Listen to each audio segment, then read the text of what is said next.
Vamos fazer um exercício de imaginação hoje. A gente vai pegar um dos personagens mais complexos e talvez um dos mais queridos da ficção moderna, Tyrion Lannister, e vamos jogá-lo dentro de uma das estruturas morais mais rígidas e brutais já criadas, o Inferno de Dante Alighieri. A grande pergunta que vai guiar essa nossa investigação é a seguinte: se o Tyrion morresse hoje, sem se arrepender de nada, para qual dos 9 círculos do inferno a alma dele iria? É isso que a gente vai descobrir. Vamos analisar as evidências para chegar a um veredito. Mas antes de começar a nossa descida, a primeira regra do jogo, bem importante, para essa análise toda fazer sentido, a gente tem que partir do princípio de que Tyrion morre impenitente, ou seja, ele morre teimoso, sem se arrepender dos seus pecados. Essa é a única passagem que garante um lugar no inferno. Qualquer outra coisa e ele poderia parar no purgatório. E a segunda regra crucial é o contrapasso. No Inferno de Dante, a punição nunca é aleatória. Pelo contrário, ela é um reflexo perfeito, muitas vezes irônico, dos pecados que a pessoa cometeu em vida. Então, o que a gente está procurando aqui não é só o crime, mas a punição que se encaixa como uma luva. Ok, tudo pronto?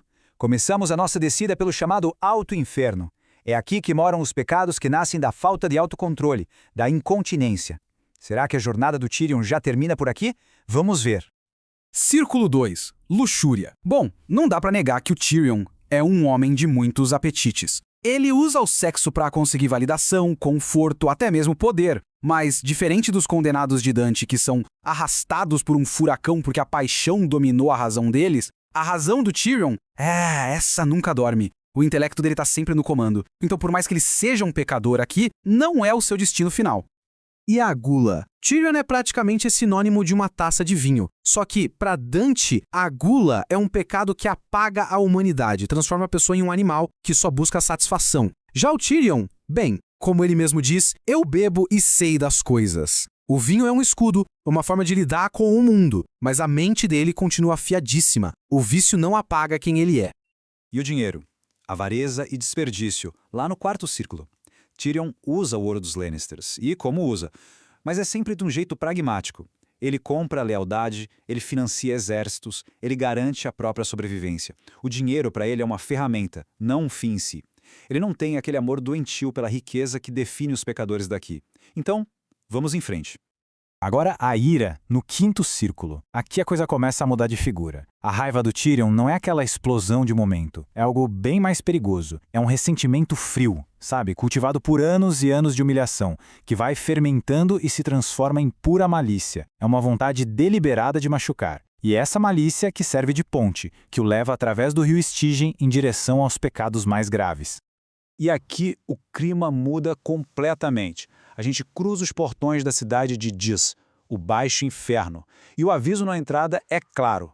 A partir daqui, estamos no reino dos pecados cometidos com a mente, com intenção. Não tem mais desculpa de falta de autocontrole.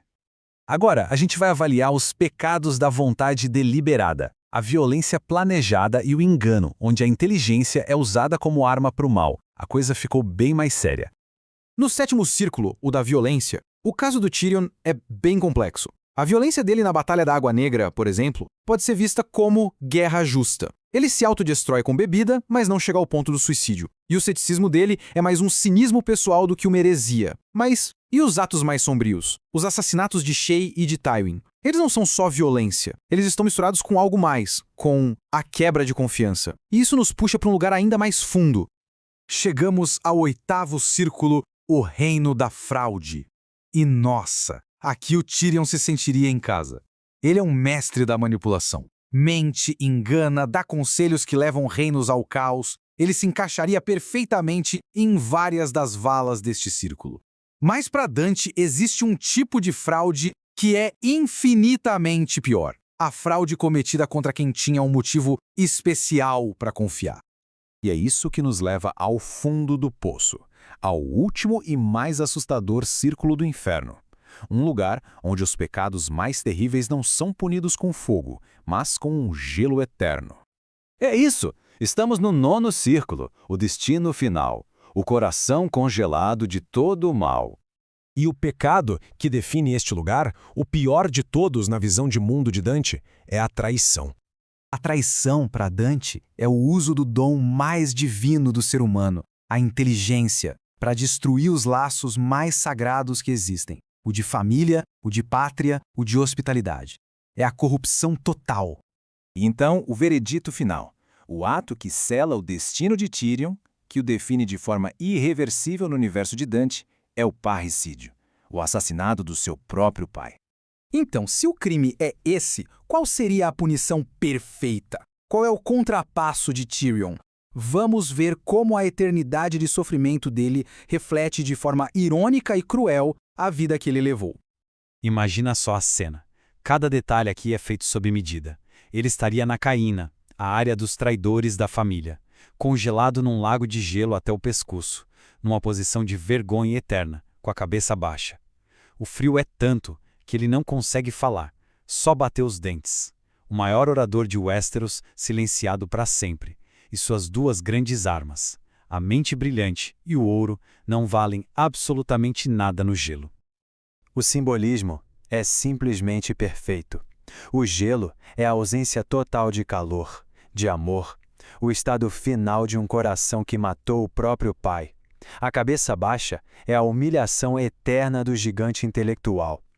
E os dentes batendo é a anulação total da sua maior força, a sua voz.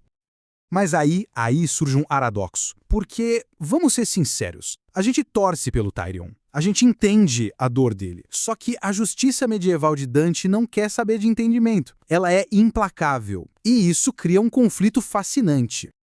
É aqui que o nosso mundo moderno bate de frente com o de Dante. A gente olha para o Tyrion e vê o crime dele como uma reação quase justificada a uma vida inteira de abusos. Mas Dante não vê assim. Para ele, o contexto não apaga a gravidade do ato. Violar o laço de sangue entre pai e filho é quebrar a ordem natural do universo. Naquele momento no banheiro, Tyrion deixou de ser a vítima para se tornar o executor. E no fim, a gente fica com essa pergunta no ar. A nossa moralidade moderna, que valoriza a empatia pelo indivíduo, por sua história de sofrimento, ela está certa? Ou será que a estrutura de Dante, que defende uma ordem sagrada e objetiva acima de tudo, é que tem a palavra final? Fica aí a reflexão.